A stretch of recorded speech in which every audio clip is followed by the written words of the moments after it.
এখন ৰাজ্যত এটা বৰ ডাঙৰ হাতী আৰু এটা বাঘ আছিল। সিহঁত দুয়োৰে উপদ্ৰৱত মানুহে ততমত এৰিছিল। বহুত যত্নত কৰিও ৰজাই সেই বাঘ আৰু হাতী মাৰিব নোৱাৰি গোটেই ৰাজ্যতে ঢোল পিটি শুনাই দিলে, বোলে যিয়ে এই হাতী আৰু বাঘটো মাৰিব পাৰিব তাক বহুত পুৰস্কাৰ দিয়া হ'ব।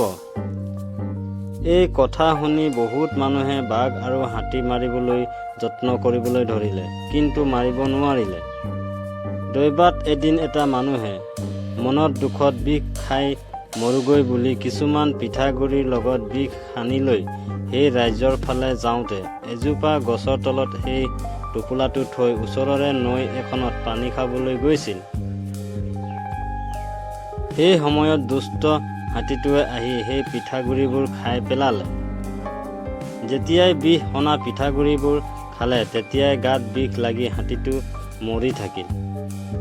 এই কথা ৰজাই খবৰ পাই হাতীটো কোনে মাৰিলে বুলি বিচাৰ কৰোৱাত সেই বিষ সনা মানুহটোক ৰজাৰ ওচৰলৈ লৈ যোৱা হ'ল। সি কেনেকৈ হাতীটো মাৰিলে বুলি তাক ৰজাই সুধিলে। সি ক'লে, মই হাতীটো একে বুকুৱে মাৰিলোঁ। ৰজাই বৰ সন্তোষ পাই তাক অনেক ধন দি ক'লে, মোৰ ৰাজ্যত আৰু এটা বৰ দুষ্ট বাঘ আছে। যদি তই সেই বাঘটো মাৰিব পাৰা তেন্তে তোক মই আৰু বহুত ধন দিম। সি ক'লে, বোলে স্বৰ্গদেউ, সেই বাঘটো মই মাৰিব পাৰিম।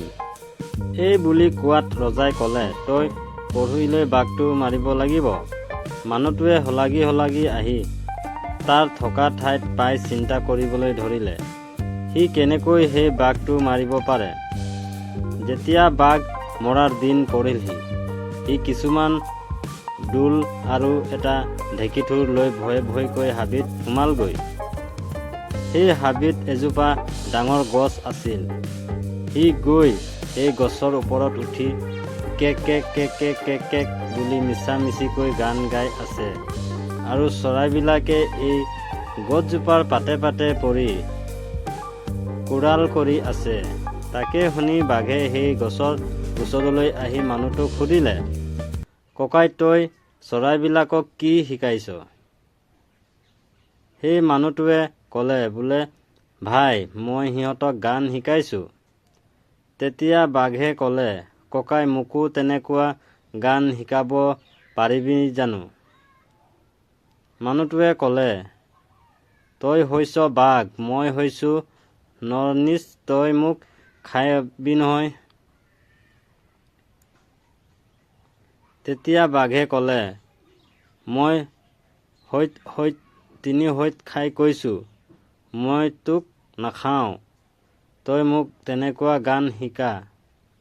বাঘৰ কথা শুনি মানুহটোৱে গছৰ পৰা নামি আহি বাঘৰ ঠেং চাৰিখন গোটেই খুবমতে বান্ধি পেলাই ঢেঁকীথোৰেৰে তাক মাৰিবলৈ ধৰিলে।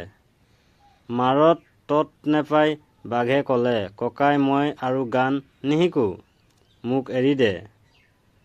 মানুহটোৱে ক'লে, ভালকৈ শিক। এইদৰে মাৰি থাকোঁতেই বাঘ মৰিল। সি সেই বাঘটো আনি ৰজাক দেখুৱাই দিলে। তেতিয়া ৰজাই বৰ ৰং মনেৰে তাক ক'লে, বোলে আজি তোমাৰ সৈতে যুঁজিবলৈ এটা বলী মানুহ আনি দিম। তুমি সেই মানুহটোক জিকিব পাৰা যদি তোমাৰ আৰু ধন বস্তু দিম। এই বুলি কৈ এটা বলী মানুহ আনি ৰাতি তাৰ লগত ৰজাই শুৱাই থলে। ৰাতি মানুহটোৱে বলী মানুহটোক ক'লে, বোলে ভাই, মই একোটা বুকুতে এটা হাতী মাৰিছোঁ আৰু এটা ডাঙৰ বাঘ মাৰিছোঁ। তই মোৰ লগত কেনেকৈ যুঁজ কৰিবি? তই এতিয়াৰ ভৰ বয়সত মোৰ লগত যুঁজি মৰিবলৈ আহিছনে? এই বুলি কোৱাত সেই মানুহটো ভয়ত ৰাতিয়েই পলাই গ'ল। পিছে পুৱা ৰজাৰ বলী মানুহটোক ৰজাই বিচাৰি নাপাই বাঘ মৰা বলী মানুহটোক বহুত ধন বস্তু দি বিদায় দিলে, আৰু তেতিয়াৰ পৰা হাতী আৰু বাঘৰ উপদ্ৰৱ গুচি নিৰাপদে ৰাজ্য চলাবলৈ ধৰিলে। কঠালে পেলাই মুচি মই আহিলোঁ গুচি। ধন্যবাদ।